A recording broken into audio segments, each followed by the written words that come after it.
បាទសួស្តីអ្នកទាំងអស់គ្នាចឹងថ្ងៃនេះខ្ញុំមានវីដេអូថ្មីមួយក្នុងការចែករំលែកទាក់ទងទៅនឹង MDM បាទអញ្ចឹងtopic របស់យើងថ្ងៃនេះទៅលើ MDM គឺ Mobile Device Management มันសំខាន់ទៅលើថាsolution នេះគឺបន្តិចទៅលើតែ mobile ទេបានន័យថាវាបន្តិចទៅលើទាំង mobile ទាំង Windows ទាំង Linux បាទទាំង iOS ទាំង Android បាទអញ្ចឹងវាមាន multi platform ក្នុងការបន្តិចសិនហើយសួរថាតើ MDM នេះយើងយកទៅប្រើបែបណាហើយវាចំណេញទៅលើអីខ្លះបាទអញ្ចឹងជាទូទៅ MDM នេះយើងអាចប្រើជាមួយទៅនឹងខាង IT support របស់យើងគឺត្រូវច្រើនទៅលើការ management បាទទីមួយគឺ mobile device របស់យើងនៅពេលដែលយើង install agent ទៅលើ computer ហ្នឹងវានឹងធ្វើការ monitoring ឧទាហរណ៍ថាតកតងទៅនឹង asset management អញ្ចឹងបើ asset management បានន័យថាវា track ទៅលើ device inventory ហ្នឹងបានន័យថាវាមាន hardware មក address បាទហើយវាមាន software បាទ software ហ្នឹង version ប្រមាណបាទហើយ software application របស់យើងមានអីខ្លះហើយវាមាន detail ជាច្រើនដូចជា IP ដូចជា user ដូចជា computer name បាទអាចថាជា asset management មួយជួយ IT របស់យើងមិនបាច់ចាំទៅដើរ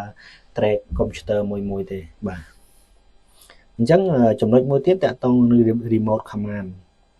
អញ្ចឹង remote command នេះគឺសំខាន់មែនតើគឺនៅពេលដែលឧទាហរណ៍ថាឥឡូវ computer ឬក៏ device ទូរស័ព្ទរបស់យើងដែលប្រើប្រាស់ MDM ហ្នឹងបាត់ឧទាហរណ៍ជ្រុះគ្រឹះបានអីចឹងបើសិនជាវានៅ connection internet គឺយើងអាច reset ពី cloud solution របស់យើងទៅកាន់ device ហ្នឹង automatic គឺ reset ឲ្យវាបាត់បង់នៅ data នៅក្នុងហ្នឹងបានន័យថាឲ្យវាទៅ reset factory default បាទអញ្ចឹងវាអាចកាត់បន្ថយនៃការបែកធ្លាយឯកសារឬក៏ព័ត៌មានផ្សេងដែលសំខាន់នៅក្នុងទូរស័ព្ទឬក៏ computer យើងបាទនេះគឺជា use case សំខាន់មែនទែនតើតើនឹងការបាត់ទៅលើ device ហើយដូចជាការប្រើប្រាស់ command ដើម្បីបញ្ជាទៅ computer របស់យើងបានន័យថា IT គាត់មានតែ command ហ្នឹងគាត់បញ្ជាពីលើ command ហ្នឹងទៅចូល computer យើងគឺថាចង់បិទបើកអីគឺនៅសិតនៅលើដៃ IT ទាំងអស់អូខេបាទអញ្ចឹងចំណុចទី3គឺតាក់ទងទៅនឹងគេហៅ app management បាទអញ្ចឹងតាក់ទងទៅនឹង app management ហ្នឹងគឺយើងអាចនិយាយថាតាក់ទងនឹង application ឬក៏ software ដែលយើង install លើ computer របស់យើងបានន័យថាយើងអាច manage បានន័យថា software ណាដែលយើងមិនឲ្យគេប្រើបាន software ណាយើងឲ្យគេប្រើបានឧទាហរណ៍ថា browser ចុះយើងធ្លាប់ប្រើតែ Firefox អីចឹងទៅអញ្ចឹងក្រុមហ៊ុនរបស់យើងឲ្យប្រើ Firefox យើងអាច block ដូចជា Microsoft Edge ឬក៏ Google Chrome ឬក៏ Opera អីផ្សេងបាទនេះគឺ use case ហើយនឹង app ផ្សេងទៀតដែលនៅក្នុង computer របស់យើងដែលគេគិតថាវាជា critical មិនចង់ឲ្យប្រើគឺយើងអាច block បានបាទអញ្ចឹងទៅវីដេអូខាងមុខខ្ញុំនឹង demo ឲ្យមើលទាំងចំណុចហ្នឹងហើយមួយទៀតតកតងទៅនឹង patch management បាទយើងអាចធ្វើការធ្វើ policy បាទយើងធ្វើ policy ដើម្បីឲ្យ computer របស់យើងហ្នឹង auto update បាទ policy នេះយើងមានច្រើនមែនតើដូចជា application restriction block dashboard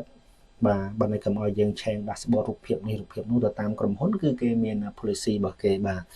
អញ្ចឹងទៅលើ full encryption ទៅលើអីតាក់ទងទៅនឹង security policy ហើយនឹង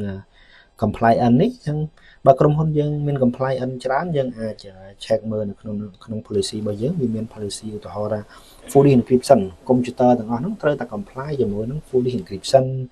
តាក់ទងនឹង password policy បាទអញ្ចឹងយើងមាន policy ជាច្រើនទៀតអញ្ចឹងខ្ញុំនឹងធ្វើការ demo ឧទាហរណ៍បងប្អូនមើលទាំងអស់គ្នាអូខេឥឡូវយើងចូលទៅកាន់ next step នេះគឺជា